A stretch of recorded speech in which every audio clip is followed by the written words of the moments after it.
Sei que todo fim tem um começo, e às vezes é difícil suportar quando a prova está começando. Meu irmão, dá vontade de chorar. Quando isso acontece, uso o joelho. Em oração vou falar com Jeová. Para Deus não há impossível. Conto pra Ele, porque pode resolver. Se a luta está difícil, vou dobrando os meus joelhos. Quando me sinto cansado, vou buscá-lo primeiro. Quero ver quem é maior do que esse que eu falo. Quero ver quem vence mais do que esse que eu conheço. Ele não manda ofício, ele vem pessoalmente. Ele não manda recado, fala tudo lado a lado. Isso mexe com a gente, porque Ele é o Deus dos crentes.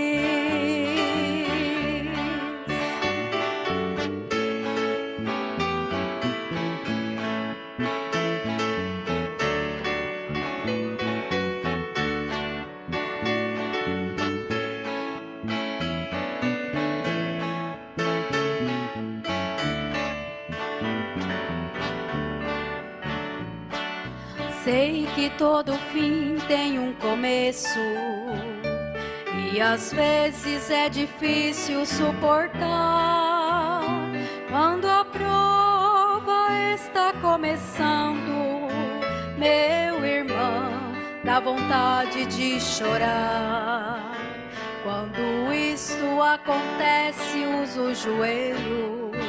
Em oração vou falar com Jeová. Para Deus não há impossível. Conto pra Ele, porque pode resolver. Se a luta está difícil, vou dobrando os meus joelhos. Quando me sinto cansado, vou buscá-lo primeiro. Quero ver quem é maior do que esse que eu falo. Quero ver quem vence mais do que esse que eu conheço. Ele não manda ofício, ele vem pessoalmente. Ele não manda recado, fala tudo lado a lado. Isso mexe com a gente, porque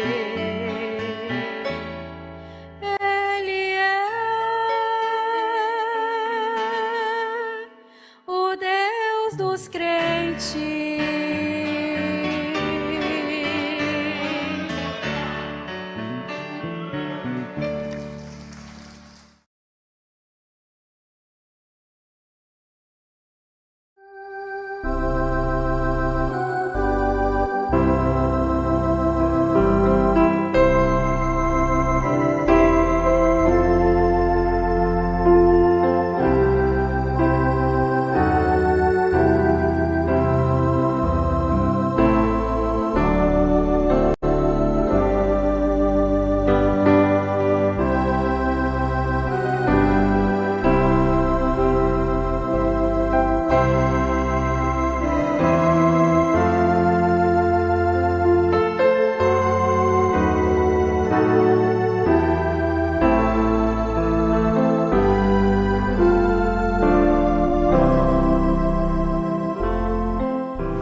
Aumente a nossa fé. Amém. Vamos ficar de pé, irmãos. Vamos ler a Bíblia agora. Somente o verso 6 do Salmo 44. Somente o verso 6. Pois eu não confiarei no meu arco, nem a minha espada me salvará. Vou repetir. Pois eu não confiarei no meu arco, nem a minha espada me salvará. Este é o momento próprio para nós agradecermos ao Senhor mais uma vez. Depois de um dia em que temos ouvido verdades incontestáveis, temos dedicado louvores a Ti, hinos de louvor, o cântico coletivo, a oração em espírito no altar, e tem subido esta nuvem, eu creio que como um incenso agradável às narinas do Senhor. O que esperamos mais nesta hora? Seria o selo daquilo que lembramos neste dia, daquilo que lembramos através do programa do rádio, sobre Urim, Tumim. Ajuda-nos, ó Pai. Tenha misericórdia de nós.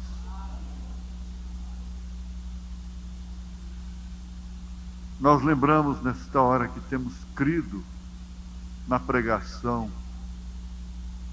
que é o braço do Senhor.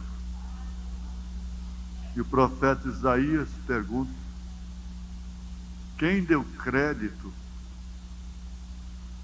à pregação? A quem se manifestou o braço do Senhor? Foi a Maria Madalena? Foi a samaritana? Foi o ladrão? Foi aos pescadores? Foi a nós.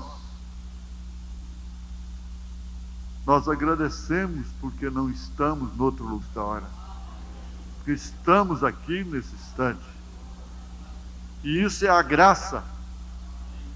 É a graça, ó Pai, é a sublime graça, é a velha graça.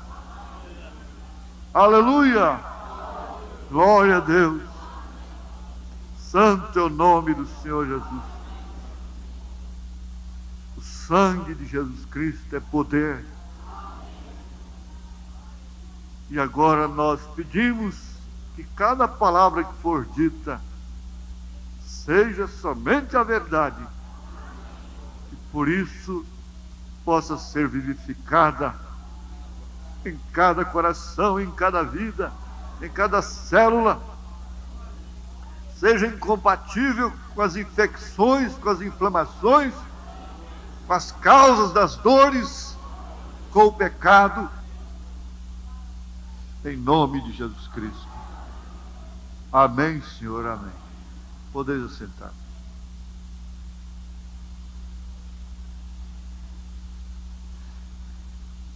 Coisa boa se a gente pudesse entrar para um culto e dizer assim: tudo que Deus me falar nesta noite eu vou pôr em prática. O irmão Branham disse para aquela senhora: vai e ouve minha fita, e o que Deus mandar você fazer, você faça.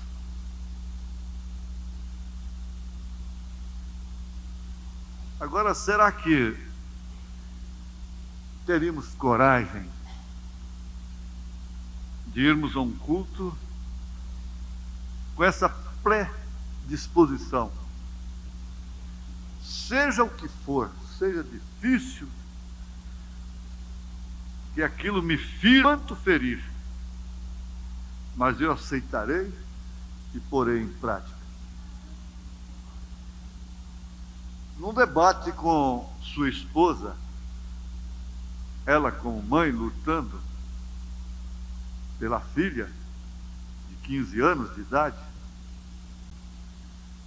e ele como pai lutando por ela também, só que um estava num sentido e outro no outro, completamente diferente. Ele estava no sentido espiritual, numa linha espiritual, e ela como mãe estava numa linha completamente natural, materna. aquela batalha materna pelas filhas. Paterno. Nós temos essa batalha. Qualquer rapaz entende. Se ele é de bom senso, ele entenderia que aquele pai batalha pela sua filha dentro do natural. Aquela mãe batalha por ela. Batalha por aquele filho de uma forma natural. Mas quando tem alguém batalhando ao mesmo tempo de uma forma espiritual? E naquele debate, isso quer dizer, ele teve que ganhar a mãe da menina primeiro. Ele teve que ganhar a sua esposa. Ele disse: Meda, milhares de pessoas que viajam milhares de milhas, dirigem pelo país todo, vêm de outras nações, como iam de outras nações, da Alemanha, de outros lugares, para pegar uma palavra minha, uma instrução minha, qualquer coisa que eu solte para eles, eles pegam naquilo como entre a vida e a morte. Agora você é minha esposa, não pode concordar comigo? Porque você dorme comigo, você come comigo, você bebe no mesmo copo que eu bebo, dorme na mesma cama que eu durmo, tem o meu nome, é mãe de meus filhos, e por isso deve você ser a mais resistente nessa hora. Não confiar em mim.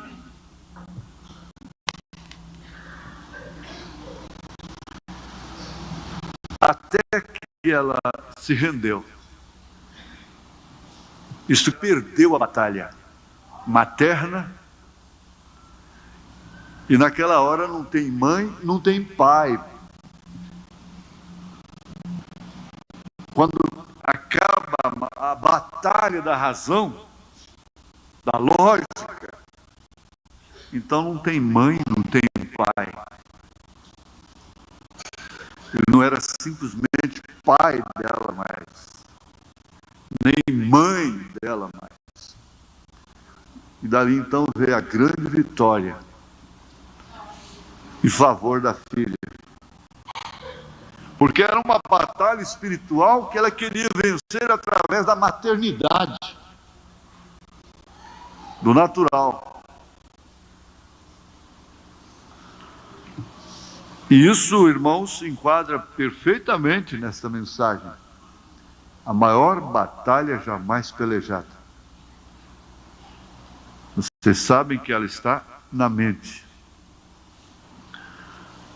Eu quero dizer aqui, abre aspas e fecha aspas. Se não formos mais honestos, prestem bem atenção, se não formos mais honestos do que o inimigo, seremos derrotados. Se não formos mais honestos do que o inimigo, então seremos derrotados.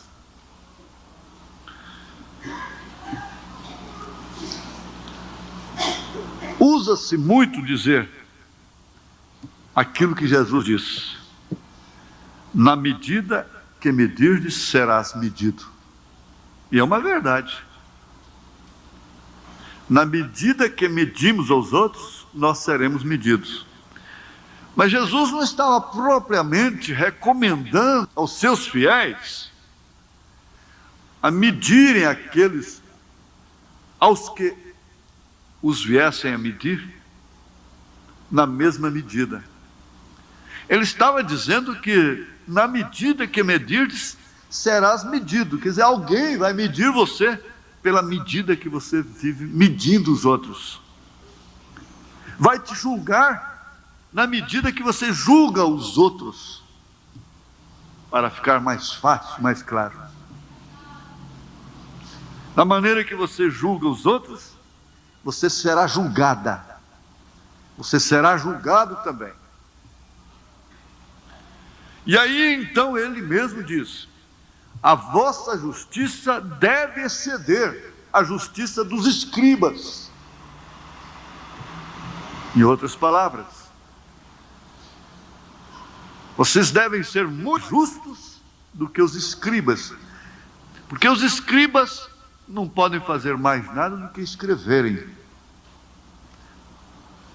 Escrever não quer dizer viver. Pode-se escrever livros, poemas, novelas, romances, sem nunca ter vivido aquilo. É escriba. Agora vocês vão viver isto. Então vocês devem ser mais honestos do que os seus próprios inimigos. Porque não é com a desonestidade que se vence o desonesto. Eles dizem: quem rouba não tem 100 anos de perdão. Isso é popular, mas não é divino. Isso não é espiritual, não é celestial. Essa arma não é celestial. Ela é da razão, ela é da lógica.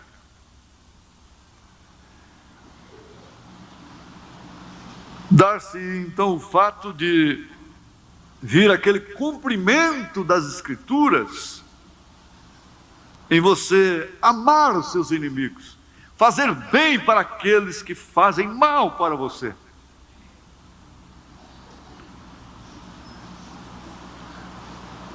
E nós estamos vivendo nos dias dos trocos. Na medida que você é tratada, você trata. Na medida que você é tratado, você trata. Se você é tratado gentilmente, de uma maneira educada, então você corresponde também com gentileza, com educação. Mas se você é maltratado, você então responde com maltrato também. Daí então a polêmica, a discussão, a ira, a contenda.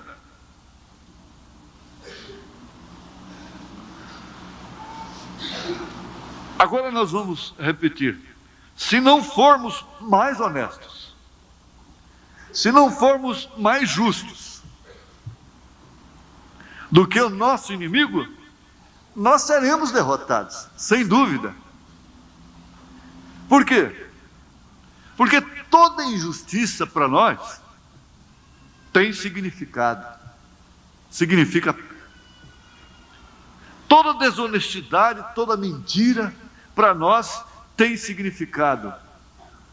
Para o ímpio não tem. Ele não tem mais o que perder.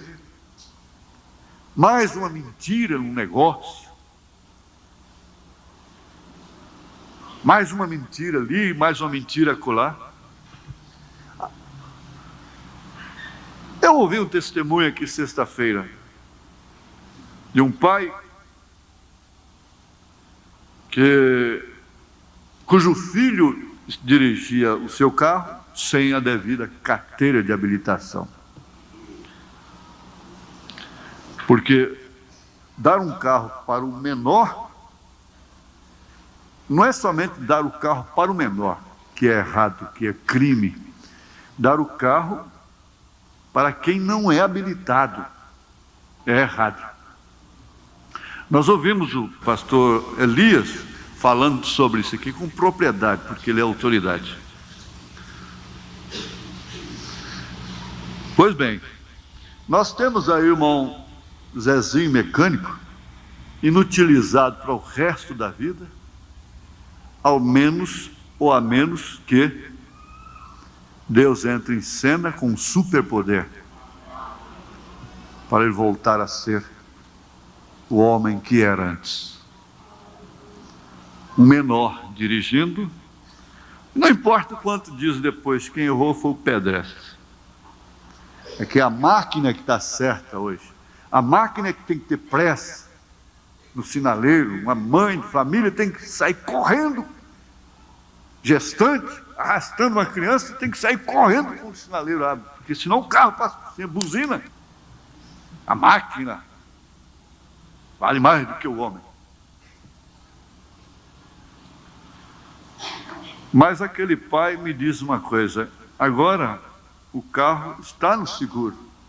Mas eles ficaram até revoltados com ele, porque ele tem que dizer no processo que ele que estava dirigindo. Ele disse: não, eu não estava dirigindo, quem estava dirigindo era meu filho. E agora? 100 e tantos milhões. Só para dizer que não era seu filho.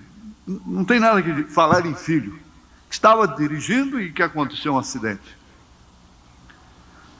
Quem tem isso?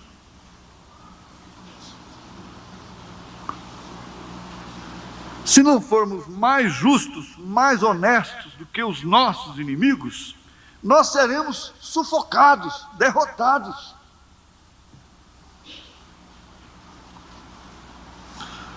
É custoso, está custoso, será custoso, será difícil, porque estreita é a porta, espinhoso é o caminho que conduz à vida.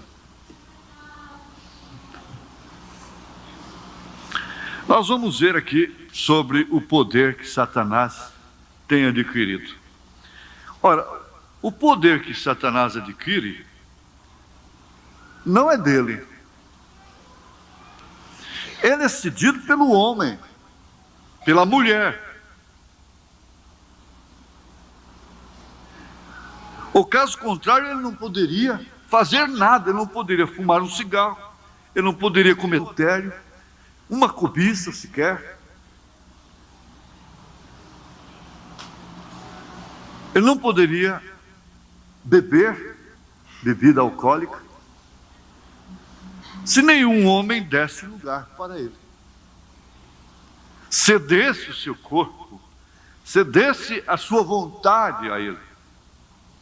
Então, nós vamos ver aqui no parágrafo 40 da mensagem A Maior Batalha Jamais Pelejada. O profeta diz: o poder que Satanás tem é o poder de Deus pervertido.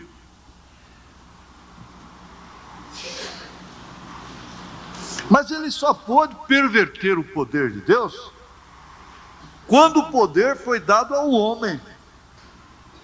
Enquanto o poder estava somente nas mãos de Deus, Satanás não pôde pervertê-lo.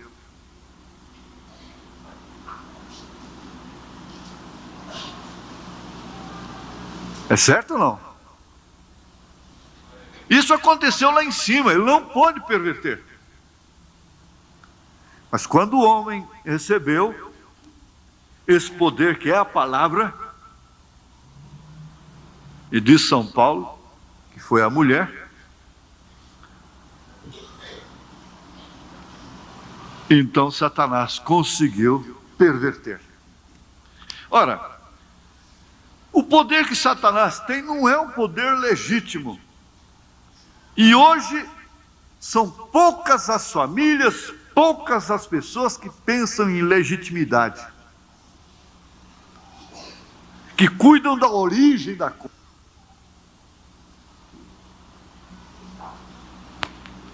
que pensa e dá valor no que é realmente legítimo. Legítimo quer dizer verdadeiro, original. Com facilidade se aceita o que é ilegítimo. Com todo respeito, o profeta disse que Jesus morreu por todos, mas com facilidade o filho ilegítimo é aceito.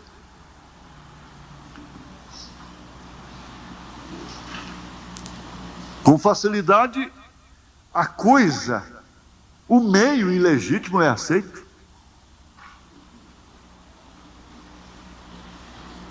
Agora, ele quer justamente, ele tem que agir através da ilegitimidade. Por quê? O seu poder não é legítimo, mas uma perversão do poder de Deus. E assim é com tudo que tem Satanás.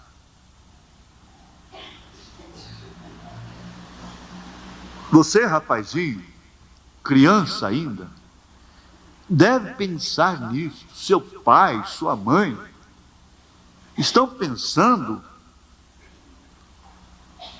a seu respeito, como o irmão Branham estava pensando a respeito de Rebeca, quando ela estava com 15 anos. Ele está pensando assim, que você deve ser um homem legítimo.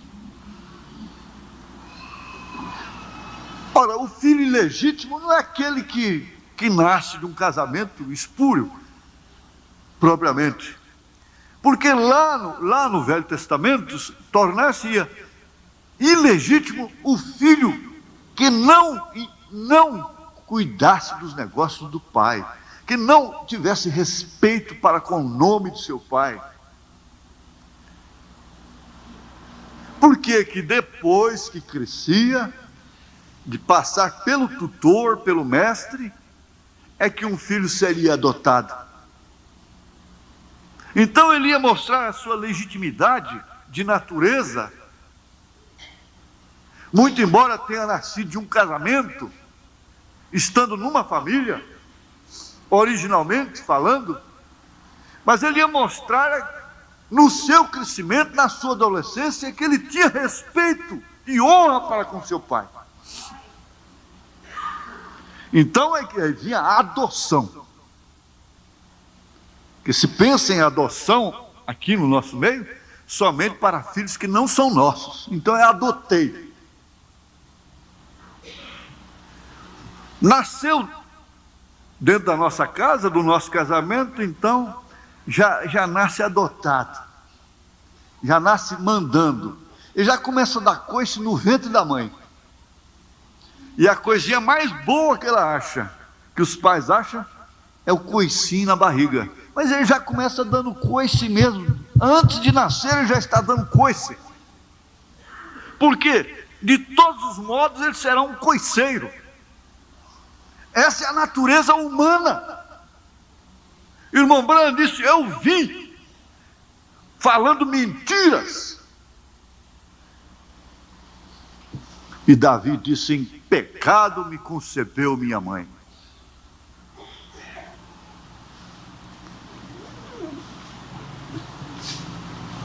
Esta é a coisa, esta é a verdade. E assim é com tudo que tem Satanás. O que você acha? Só para exemplo, você acha que o carnaval é de Deus?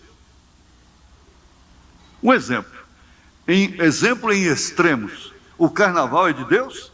Alguém ousaria dizer que essa festa é espiritual, é de Deus? Se ela não é de Deus, ela é satânica. Ela é de Satanás. E todos esses agrupamentos, todos esses ajuntamentos, como festa de pecuária, festa de trindade, e todas essas coisas, são tudo de Satanás. São avivamentos que ele promove. Poucos são os que estão lá para adquirir vaca, um cavalo, para ver a beleza da raça. Pouquíssimos.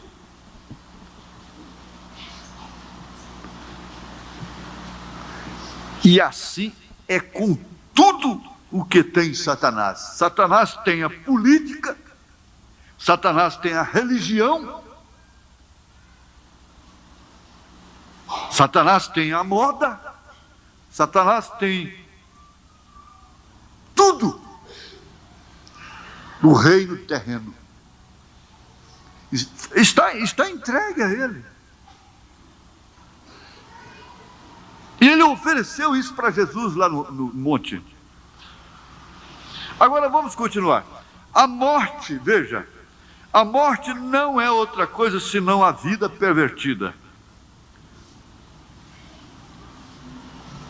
Eu ainda hoje ouvi um testemunho que ficou lá dentro de mim, a respeito de um câncer.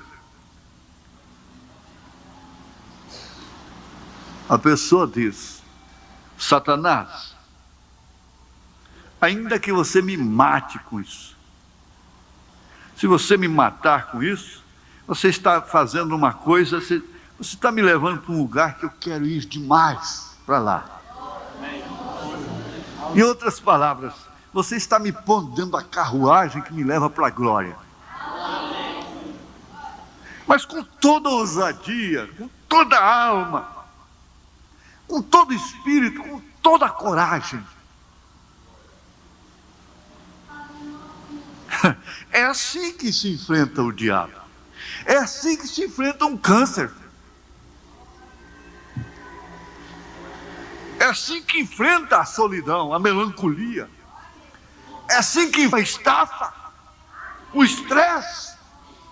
É assim que enfrenta uma decepção, um desgosto.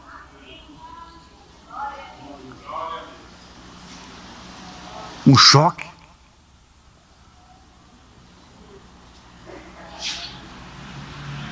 Veja, a morte não é outra coisa senão a vida pervertida. Uma mentira é uma verdade torcida. O adultério é um ato correto, porém mal usado, inadequado. Tudo que tem Satanás é algo pervertido. Tudo que ele tem é pervertido. Porém, ao mesmo tempo, é um poder. Não resta dúvida que é um poder. Nós hoje estamos assentados aqui e um desses dois poderes vai nos controlar. O poder pervertido ou o poder legítimo.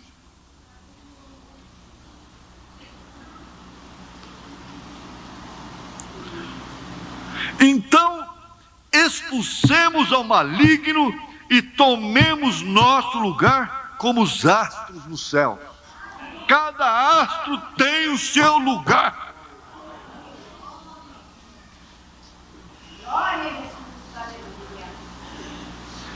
E ele não tem por que discuti-lo.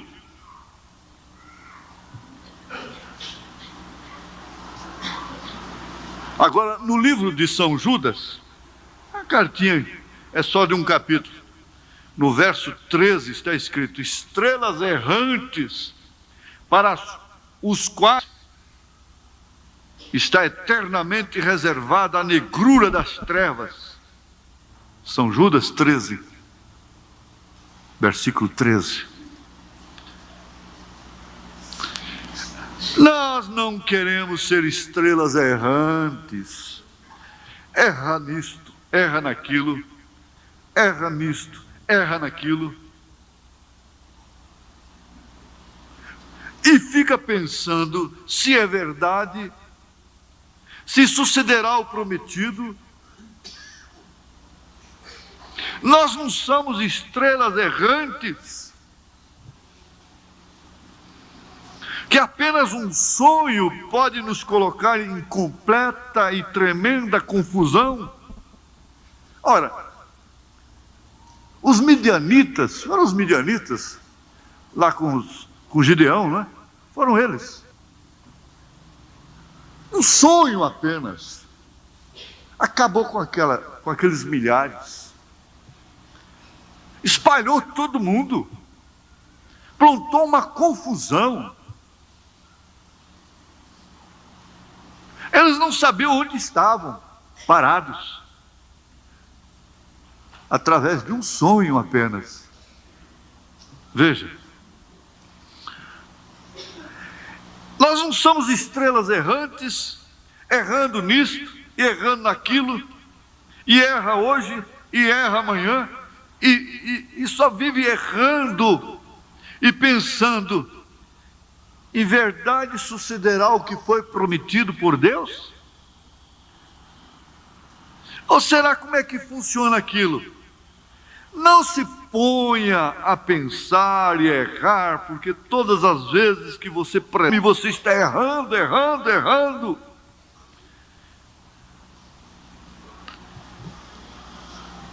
Mantenha-se como as estrelas do céu, como um verdadeiro soldado em seu devido posto. Mantenha-se firme, crendo assim. São a vida e a morte.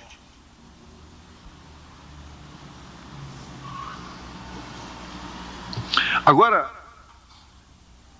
nós vamos para o parágrafo 45. Eu estou com a mensagem: a maior batalha jamais pelejada. Vamos ver o 44. Então, quando um exército está se preparando para a batalha, primeiro tem que selecionar os seus soldados. E esses têm que estar vestidos para o combate e têm que estar treinados para combater.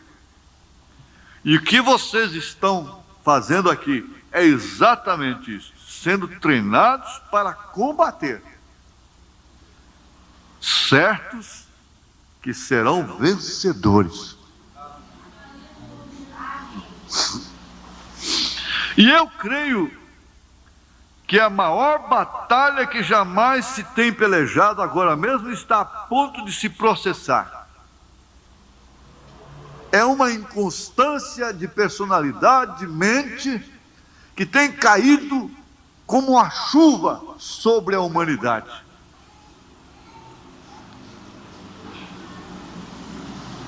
O homem está volúvel em seus pensamentos. A mulher está volúvel em seus pensamentos. Não tem uma firmeza. Parece que não está edificado sobre a rocha. Sabendo que as tempestades viriam, a casa deveria estar edificada na rocha. Agora, por quanto tempo vamos ficar sendo somente treinados, treinando, quando a batalha já está rugindo? Até quando nós temos que ficar só sendo treinados?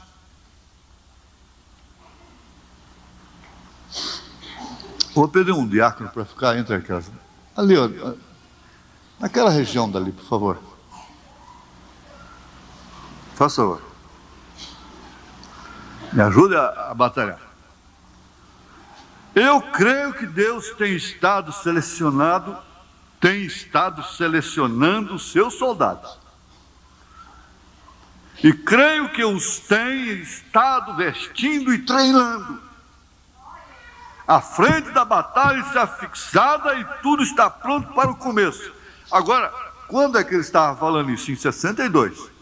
Logo viria a revelação dos selos, que seria, então, o complemento dessa armadura. E eu quero continuar perguntando: até quando nós vamos continuar sendo treinados? Treinados quando a batalha está rugindo.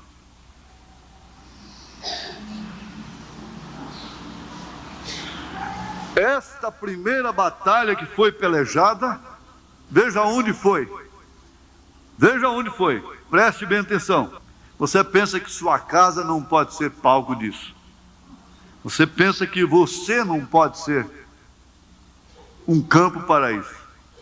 Mas veja onde que foi. Esta primeira batalha que foi pelejada teve seu começo no céu. No céu. Foi lá em cima.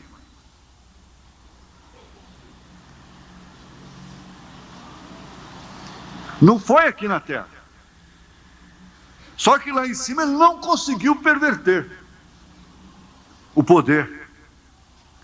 Porque o poder estava estritamente, exclusivamente nas mãos de Deus. Ele disse: a igreja não pode receber poder porque ela não sabe o que faz com isto. não pode saber de um erro de uma irmã, de um irmão, porque essa pessoa não sabe o que fazer.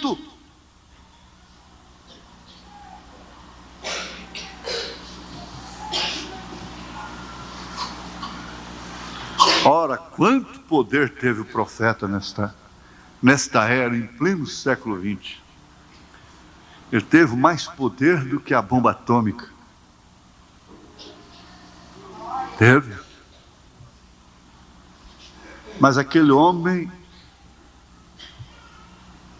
ele sabia de tanta coisa a seu respeito, mas nenhuma pessoa foi prejudicada porque ele sabia a respeito dela. Deus podia confiar a vida de uma mulher nas mãos daquele homem. Deus podia confiar a vida de um homem, de um pai, nas mãos dele. Porque ele não faria nenhuma tolice, nenhuma tonteria com aquela vida. E ele próprio desafiou: a igreja não pode receber poder, porque ela não sabe o que fazer com esse poder.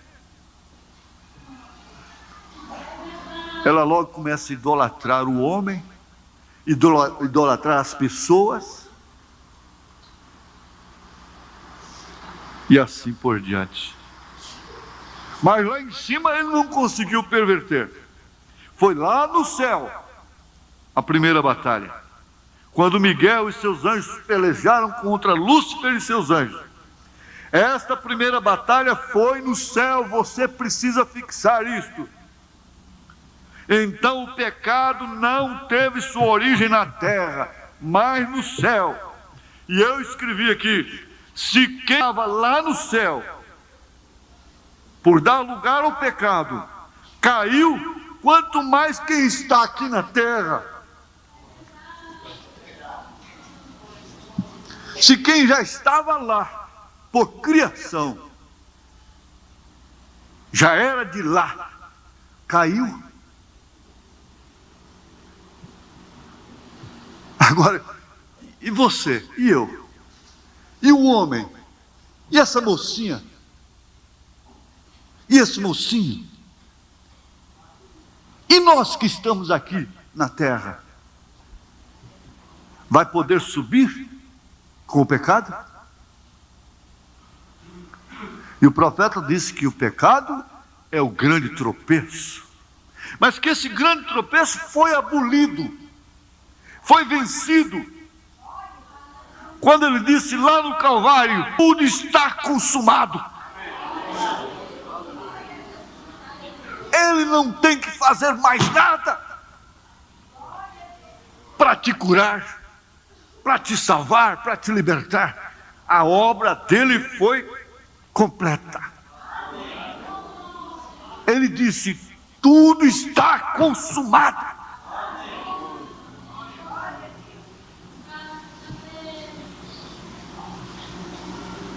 O mesmo pecado que derrubou lá de cima Lúcifer não permitirá que nenhum sabidão, seja quem ele for, possa subir, porque isso seria muito mais difícil.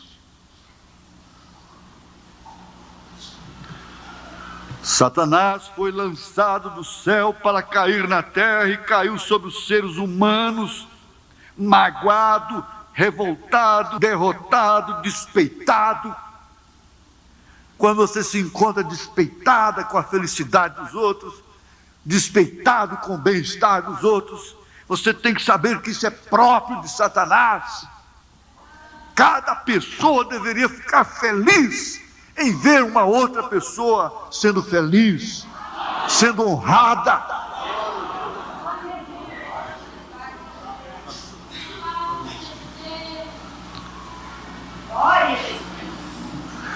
Paulo disse que quando um membro é honrado, todo o corpo é honrado com ele.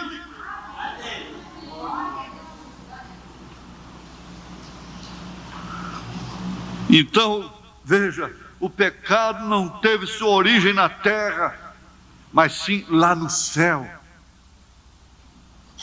Satanás foi lançado do céu para cair na terra e caiu sobre os seres humanos. Logo, a batalha que antes foi entre anjos, arcanjos, lá em cima, chegou a ser uma batalha humana. Aí que está a coisa. Qual teria sido a arma dos anjos? Qual teria sido a arma de Miguel para precipitar, vencer a Lúcifer? Paulo disse: mas nós não temos que lutar contra a carne nem contra o sangue, mas sim contra o príncipe das potestades do ar, nos lugares celestiais. E milhões de demônios estão soltos.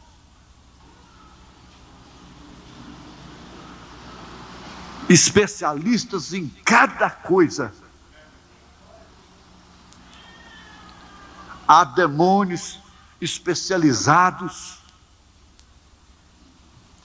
como a ciência especializa o homem, a engenharia, a arquitetura, a advocacia, a medicina, tudo isso tem especialidades. Também há demônios especializados.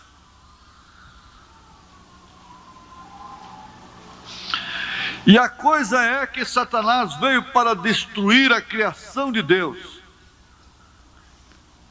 E Deus criou a si mesmo. Digo, o que Deus criou para si mesmo, Satanás veio para destruir. Este era seu propósito, a destruição.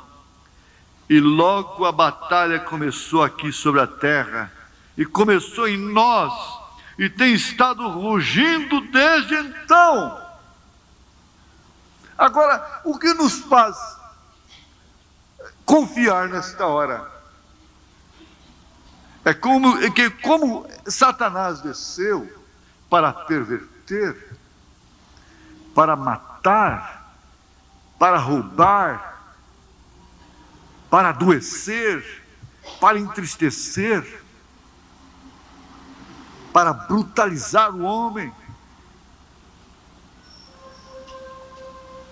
Jesus desceu também.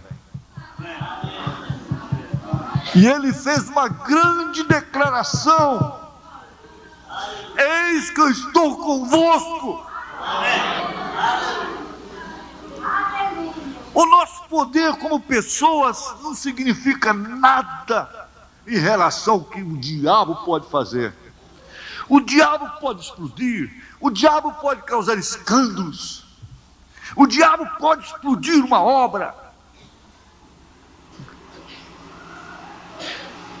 O diabo pode levar ao suicídio, através dos vícios e de tantas outras coisas.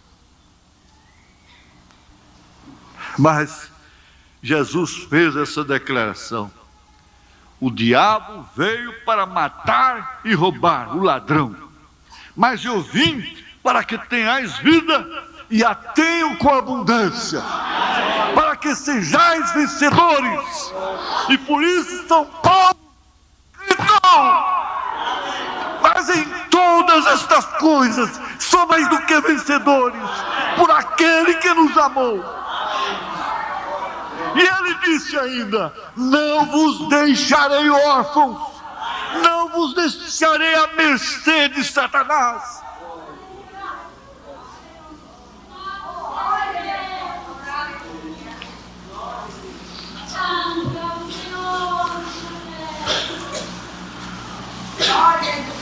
Uma frase,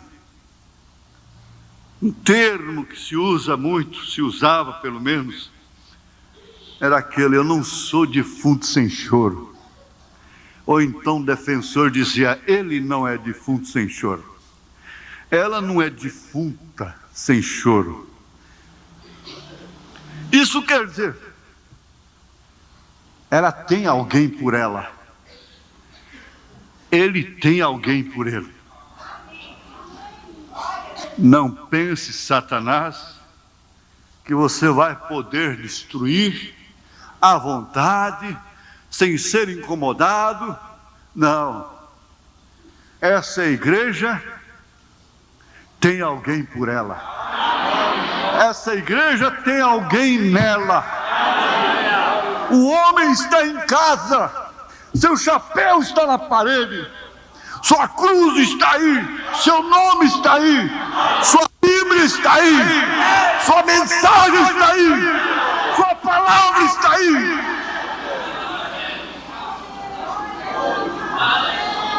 Não, essa não é uma casa abandonada. Não.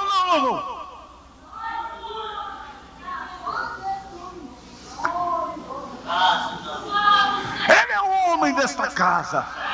Ele é a cabeça da igreja.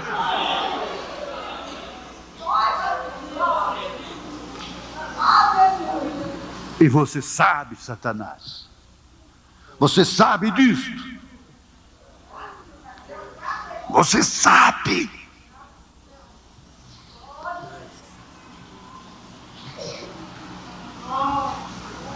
Aleluia. Ei, glória. Aleluia. Veja, ele veio para destruir o propósito de Deus na construção de sua igreja. Mas a igreja de Jesus não é uma torre de Babel. Você já viu como as falsas igrejas gostam de torre? O espírito de confusão está.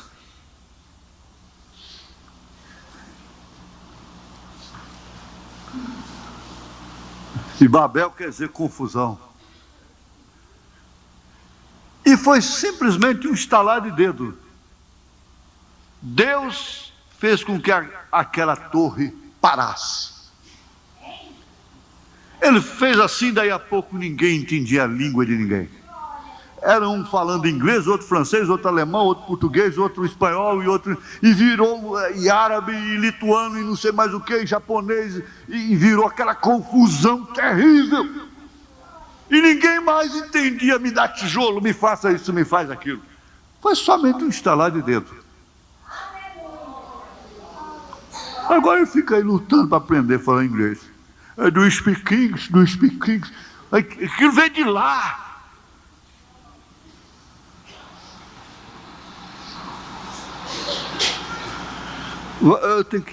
Eu preciso aprender a terminar a mensagem dentro do prazo certo. Eu sempre deixo a mensagem pela metade. Vamos lá para o 62. É que é gostoso. É gostoso. É gostoso. Você disse, há um momento melhor do que esse? Não existe momento melhor do que o espiritual. Não existe. Porque, olha, eu já ouvi falar sobre o gol. O gol é uma coisa que mexe com todo o sistema nervoso da pessoa. O gol é uma terapia tremenda para quem está no espírito do futebol. O gol é o batismo. O gol é a vitória. E nós vimos num culto desses gols Jesus marca. Aleluia!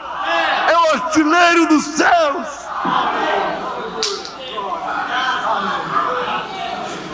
Glória a Deus, aleluia. Assim tem sucedido neste dia com nossa fé. O 62, pentecostal. Temos prometido que muitas coisas, permitido, que muitas coisas estorvem tanto a fé. Mas é claro, estorvou sua fé. Ele está com tudo. Você tem que entender que as suas razões, esses sentimentos, os sentimentos que você tem, é só para estorvar a sua fé, para mais nada. Por quê? Estorvando a sua fé, ele pode fazer o resto. O inimigo pode fazer o resto. Aqui agora está. Temos permitido muitas coisas que estorvem a nossa fé, que nos tem sido ensinada, como o Espírito Santo que tem estado morando em nós. Temos permitido que muitas coisas estorvem, por exemplo, presta atenção, olhe para cá, o apontar a outra pessoa. Você sabe, está estorvando a sua fé quando você aponta a outra pessoa. É o parágrafo 62. Veja, o apontar a outra pessoa, o diabo sempre está esforçando-se por apontar a você as falhas de outra pessoa. Ele quer que seu alvo seja sempre o alvo da perversão. Aí, irmã Brand disse, aí elas viram paloureiros. Mas você está estorvando a sua própria fé. Nenhuma mulher que sai falando das pessoas consegue ter uma vida de vitória, de fé perfeita. Não, nenhum homem que faz isso. Por quê? Essa pessoa, ela própria está cedendo o que é de melhor que ela tem para o diabo.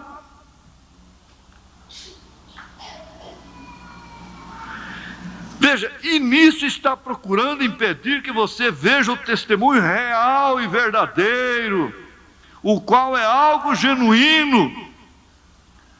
Isso fará com que você sempre fique olhando para os barcos que afundam e nunca olha para aqueles que chegam no porto seguro. Há pessoas que só enxergam os defeitos. E ele chegou a dizer na mensagem O Fundo Clama o Fundo: se você veio aqui para criticar, o diabo vai te mostrar muito que criticar, muito mesmo.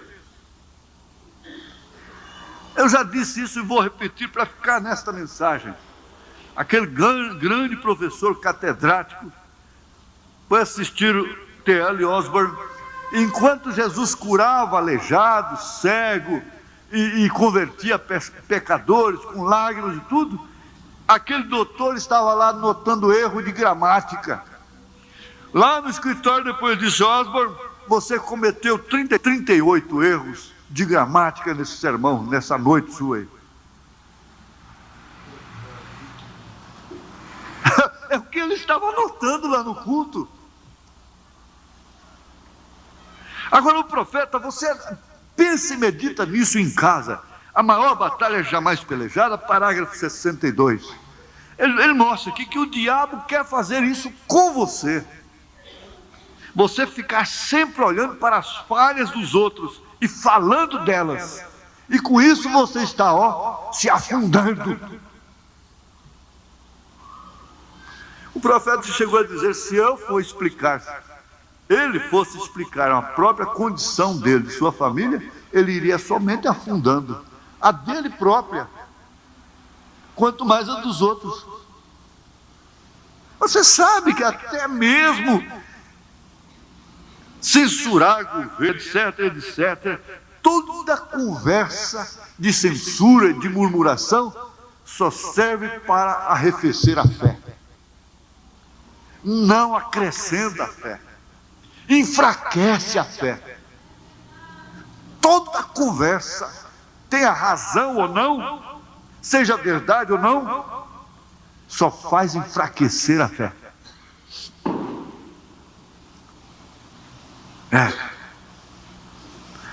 Veja, e nisso está procurando impedir que você veja testemunho real. Por que não olhar o barco que chega lá no porto são e salvo? O diabo lhe mostrará algum hipócrita, o qual anda personificando alguma coisa. A verdade é que ele não fez, porque apenas está personificando ou imitando. Quem imita é porque não faz, não realiza. Porém, se é algo que vem da genuína fonte da palavra de Deus, os céus e a terra passarão, disse Jesus, porém minhas palavras não hão de passar. Tem que permanecer. O ver você, irmãzinha, isto tem que ser aceito na mente, logo crido no coração, lá dentro. A mente é a porta, mas a porta não é o interior. A porta da sua sala não é o interior da sua casa. Isso entra e vai para o seu coração. Então a palavra de Deus chega a ser uma realidade para você. E todos os sentidos do Espírito e do corpo são completamente limpos pelo Espírito Santo. Logo o seu sentido de Deus, sua consciência de Deus, e tudo que é de Deus tem como fluir através de você, porque você limpou, desimpediu, desobstruiu o caminho.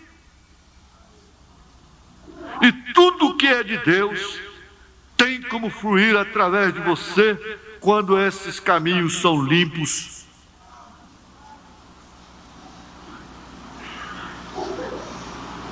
Então não há nenhuma dúvida nem nada que possa surgir. Não há nada que possa surgir da memória para dizer: eu recordo certa ocasião quando a senhora Jones tratou de confiar em Deus para sua cura e ela falhou, está morta. Mas se esse canal tem sido verdadeiramente limpo, se tem sido purgado e cheio de dentro com o Espírito Santo, essas coisas nem chegam à memória sua. Você tem que tirar isso de sua cabeça. Não importa o que sucedeu à senhora Jones ou o que ela fez, agora é só você e Deus, e ninguém mais que vocês dois. Ali é onde está a sua batalha. É você conseguir ficar só você e Deus, e parar de ouvir moscas varejeiras.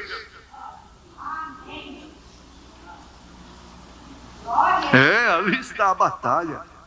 Ali está a coisa, porque o Deus Todo-Poderoso haveria de tirar um câncer do seio de uma mulher sem deixar uma só cicatriz e logo permitir que um menino morra? Não, Senhor, isso não pode de forma alguma anular a sua fé.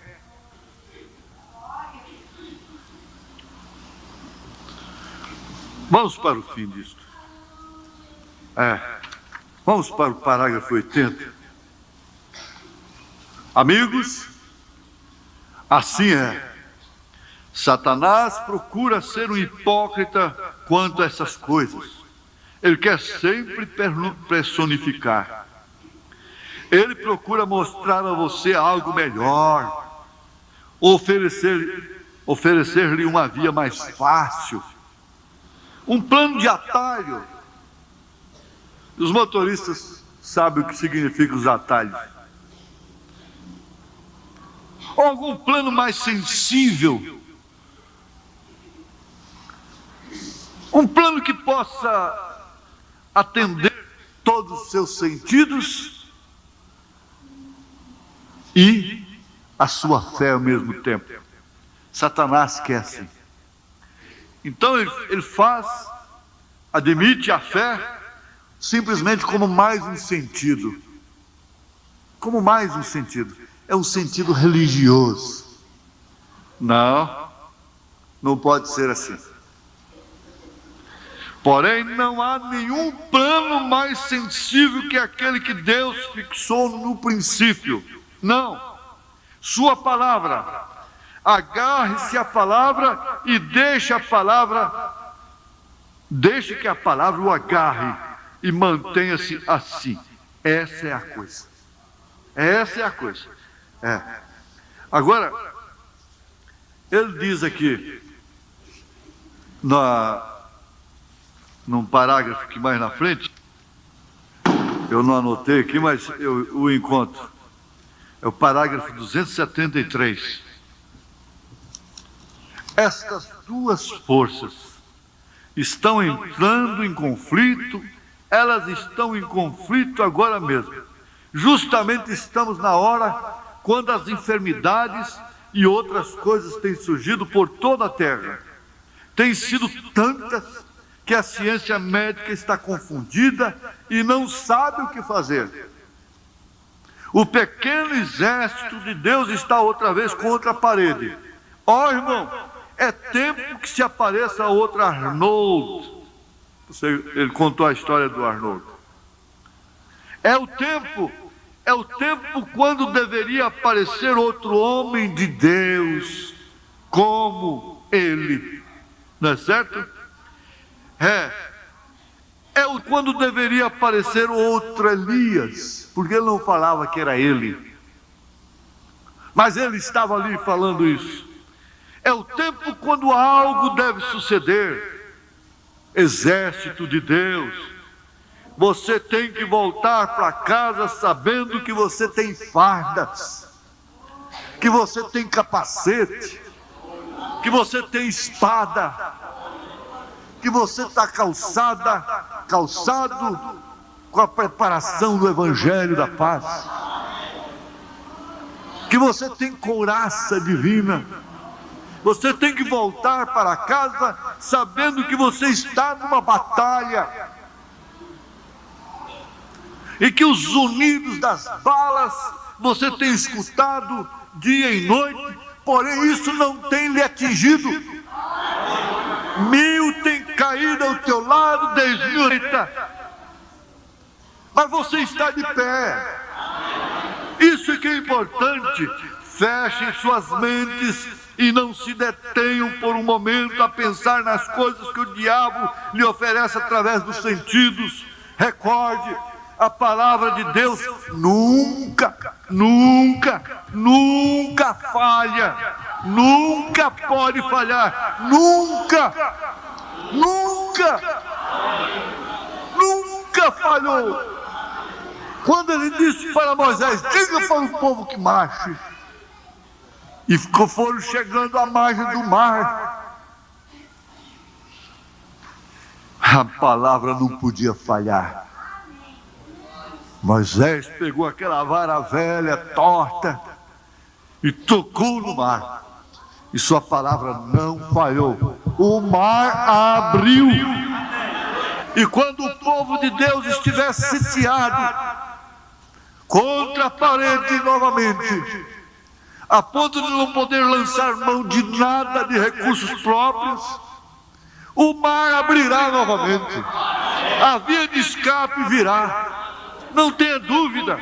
Recorde, a palavra de Deus nunca, diga nunca pode falhar, nunca pode falhar. Amém? Você é soldado desse exército. Esse exército nunca será derrotado. A vitória desse exército é sua vitória. A derrota desse exército seria a sua derrota, mas a sua vitória é a sua vitória. A vitória desse exército é sólia.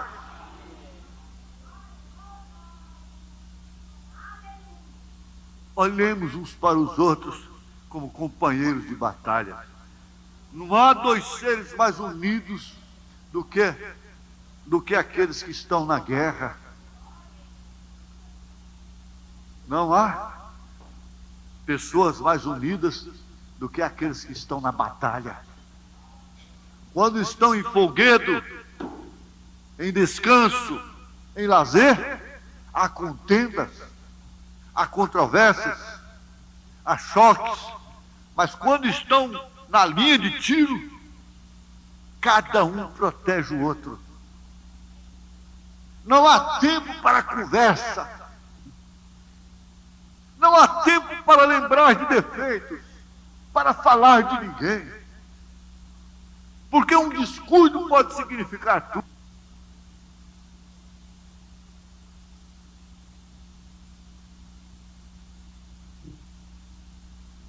Se não formos mais honestos do que o inimigo, seremos derrotados.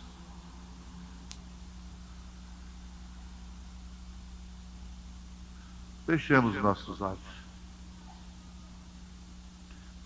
Nós cremos, ó Pai, que essa palavra foi o suficiente para que cada pessoa possa vencer a enfermidade, vencer os sentidos, vencendo os seus próprios sentidos, venceu tudo. Venceu o pecado, venceu a doença, venceu os problemas, vencendo a sua própria lógica, suas razões, você venceu tudo. Aleluia! Então tome Deus em sua palavra. Algum visitante que gostaria de vir aqui à frente, visitante, professando assim sua vitória, eu gostaria de orar por você aqui na frente.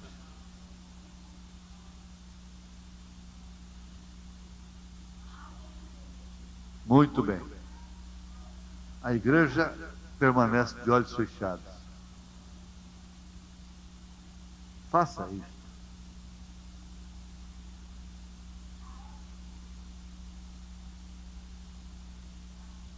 Para o vosso próprio bem.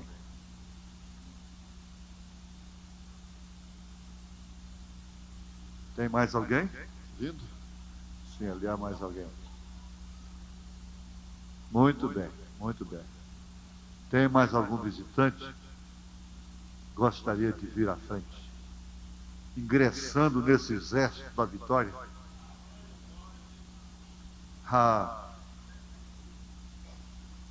Nós não somos os melhores, mas nós estamos no exército de fé.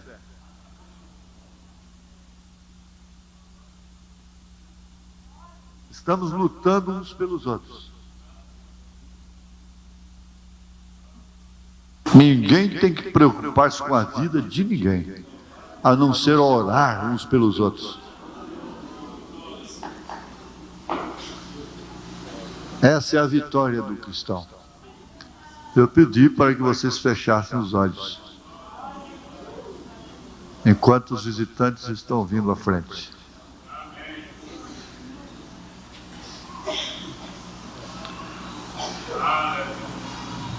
Senhor,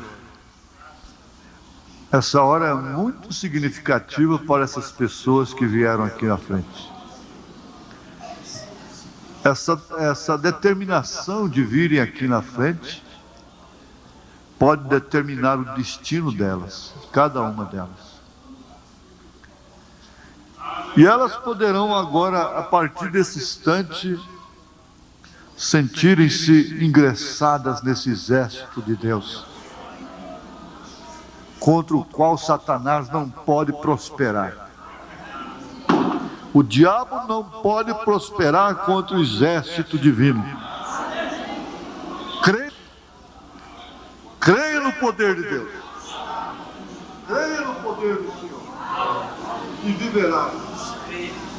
Creia na sua libertação. Em nome de Jesus Cristo. Aleluia. Creia no poder de Deus. Creia na vida eterna. Creia na luz do Evangelho, da espada do Espírito. Aleluia. Aleluia. Estamos lutando uns pelos outros. Na fé dos apóstolos, no fundamento dos profetas, em nome de Jesus Cristo. Amém. Amém. Aleluia. Podeis assentar, irmãos. Continue congregando. Continue. A fé vem pelo ouvir a palavra de Deus. Aleluia, Senhor. Em Atos dos Apóstolos, capítulo 19, nós lemos aquilo que dá base para orarmos pelas peças de roupa. E que aquelas pessoas que forem usar essas peças de roupa possam ser libertadas de Satanás, em nome de Jesus Cristo. E esses pedidos que estão aqui também estão diante do Senhor. E esse companheirismo que há aqui agora possa infundir certeza de vida eterna em cada irmão, cada irmã, a cura divina, a atmosfera da vida possa acompanhar a sua vida, hoje e todo sempre, em nome de Jesus Cristo. Amém. Amém. Aleluia. Você é um pregador do Evangelho também, e você está aqui por uma boa causa. Você não está doente, você está em necessidade e você quer um avivamento pentecostal para começar em sua igreja. Todos nós queremos isso. Vamos todos ficar de pé por um avivamento.